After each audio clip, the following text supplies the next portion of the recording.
অন্তর্বর্তীকালীন সরকার জনগণের কাছে তাদের যে প্রতিশ্রুতি সেই প্রতিশ্রুতি তারা পালন করবেন। আমরা আমাদের দলের পক্ষ থেকেও আমরা অবশ্যই সেই প্রতিশ্রুতি পালন করব বলে আমরা শপথ নিয়েছি।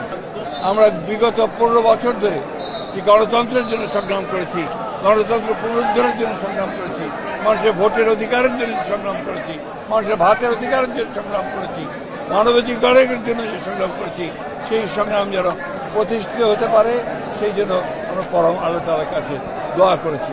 আজকের এই দিনে আমরা আশা করব যে যে দায়িত্ব নিয়েছেন সে দায়িত্ব সবাই সফল হবেন। আজকে পবিত্র ঈদুল আজহাতে আমরা আমাদের দলের প্রতিষ্ঠাতা শহীদ প্রেসিডেন্ট জিয়াউর রহমান, বাংলাদেশের স্বাধীনতার ঘোষক বীর উত্তম, তার মাজার জিয়ারত করতে এসেছিলাম। আমরা এখানে মাজার জিয়ারত করেছি এবং পরম করুণা তাআলার কাছে আমাদের শহীদ প্রেসিডেন্ট জিয়াউর রহমানের আত্মার মাগফিরাত কামনা করেছি। আমরা একই সঙ্গে আমাদের শহীদ প্রেসিডেন্ট জিয়াউর রহমানের কনিষ্ঠ পুত্র এবং আমাদের নেত্রী দেশনেত্রী বেগম খালেদা কনিষ্ঠ পুত্র আরাফাত রহমান কোকর আমরা আত্মার মাগফিরাত কামনা করেছি। একই সঙ্গে বিগত গণতান্ত্রিক আন্দোলনগুলোতে যারা প্রাণ দিয়েছেন, শহীদ হয়েছেন, তাদেরও আত্মার মাগফিরাত কামনা করছি।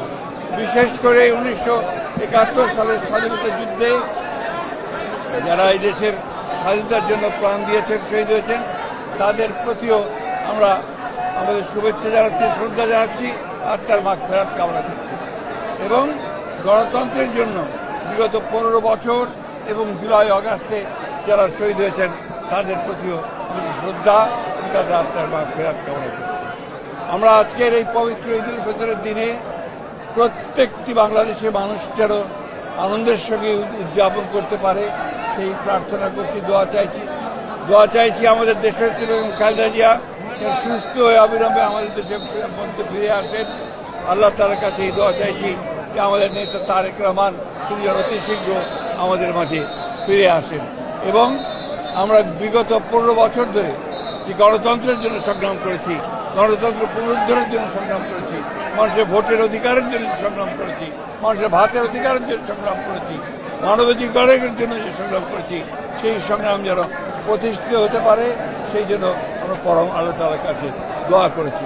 আজকের এই দিনে আমরা আশা করব যে যে দায়িত্ব নিয়েছেন সে দায়িত্ব সবাই সফল হবেন এবং বিশেষ করে অন্তর্বর্তীকালীন সরকার জনগণের কাছে তাদের যে প্রতিশ্রুতি সেই প্রতিশ্রুতি তারা পালন করবেন।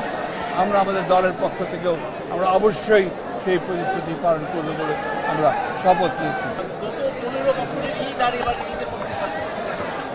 অনেক পার্থক্য। এবার আমরা মুক্ত পরিবেশে, একটা আনন্দময় পরিবেশে আমরা ঈদ পালন করছি।